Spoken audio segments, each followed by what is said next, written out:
Good morning, students. I hope you all are doing fine. My name is Jacob, your English teacher. So today we are going to start with a new chapter, which is Should Wizard Hit Mommy, written by John Updike. Vista's book, page number 48. So before we start with this chapter, let's do a quick flashback. So when we were 4 or 5 years old, we loved to listen to fairy tales or stories from our grandfather, our granny, our father or mother. We used to love listening to stories, and after listening to stories we used to fall asleep. And you might have seen the same in the movies as well. Okay?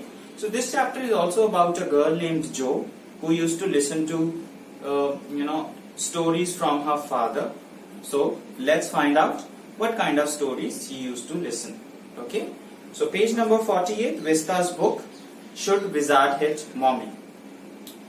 In the evenings and for Saturday naps, like today's, Jack told his daughter Jo a story out of his head. So, father's name is Jack and daughter's name is Jo. This custom begun when she was 2, was itself now nearly 2 years old, and his head felt empty. So, from last 2 years, her father was telling her the stories from 2 years this custom started, from last 2 years. Excuse me. Each new story was a slight variation of a basic tale. So there was a slight variation, slight difference in the story every time. A small creature usually named Roger. So there was a creature named Roger. There used to be a creature named Roger most of the times. Roger fish, Roger squirrel, Roger chipmunk. So Roger was a common name in all the stories. A small creature usually named Roger had some problem and went with it to the wise old owl. The owl told him to go to the wizard, and the wizard performed a magic spell. So a creature named Roger who used to go to a wise owl, and wise owl used to tell him to go to a wizard, a magician, and magician used to perform a magic. The wizard performed a magic spell that solved the problem, demanding in payment a number of pennies greater than the number that Roger creature had. But in the same breath, directing the animal to a place where the extra pennies could be found. So the wizard used to perform magic and used to guide the one who came to him to go to a place where they could find the pennies where he is asking them to pay for his magic. Then Roger was so happy he played many games with other creatures and went home to his mother just in time to hear the train whistle that brought his daddy home from Boston. Jack described their supper and the story was over. Working his way through this scheme was especially fatiguing on Saturday because Jo never fell asleep in naps anymore, and knowing this made the ride seem futile. So fatiguing means tiring. So it became tiring, and soon Jack realized that it was useless.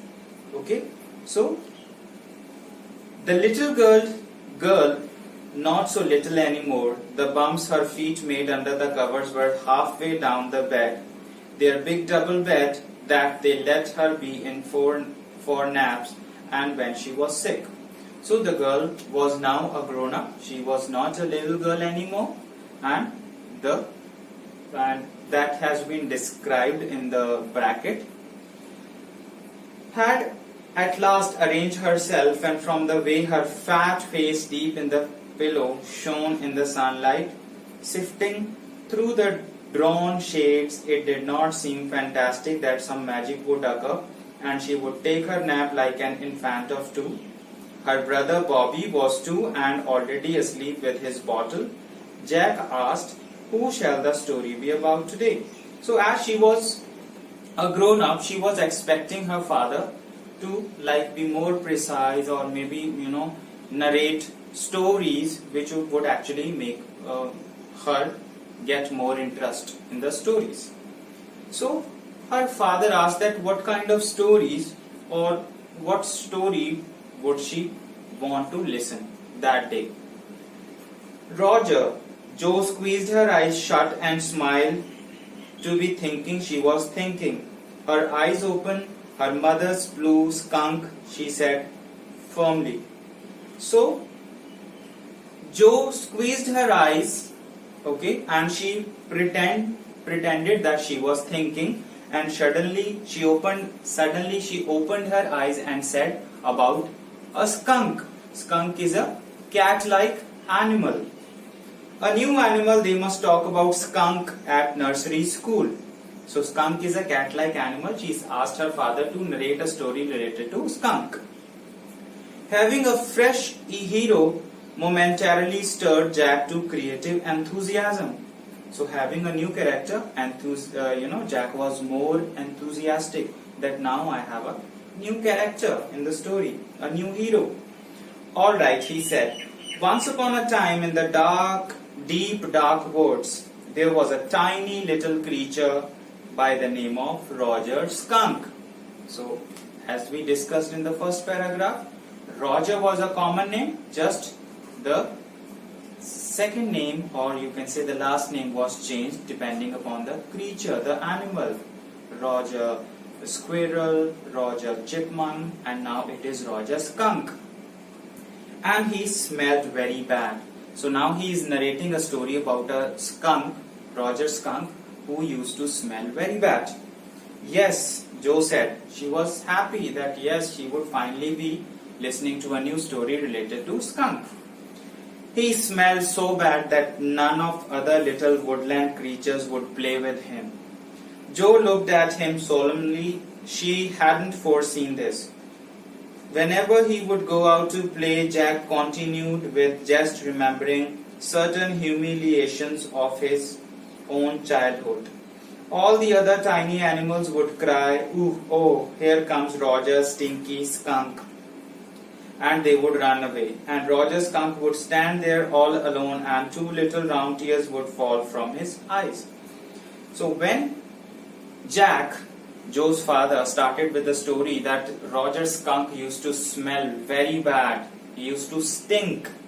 So Jo was like surprised. She looked at her father's face, that because it came from nowhere and she hadn't heard a story like this before. So she looked into her father's eyes, and her father was narrating the story that he used to smell very bad, he used to stink, nobody used to play with him, and he used to feel very embarrassed, and he was humiliated by the other animals, and he used to cry. The corners of Joe's mouth drooped down, and her lower lip bent forward as he traced with a forefinger along the side of her nose the course of one of Roger Skunk's tears. So while narrating the story, his father put his index finger on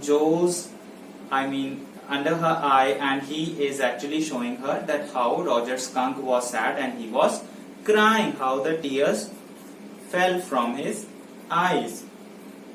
"Won't he see the owl?" she asked in a high and faintly ruffled voice. So she asked her father that when will Roger Skunk see the owl, because owl is the one who usually used to guide the creatures, the characters in the story, and help them. Sitting on the bed beside her, Jack felt the covers tug as her legs twitched tensely. He was pleased with this moment. He was telling her something true, something she must know, and had no wish to hurry on. But downstairs a chair scratched, and he realized that he must get down to help Claire paint the living room woodwork. So while he was telling the story to Jo, so he could feel the emotions arising in Jo, and he was happy about that. Moreover, when the chair scrapping chair means pulling the chair or maybe changing the direction of the chair. So when he heard that a chair is being scrapped downstairs, he realized that he has to help Claire, his wife, to paint the living room.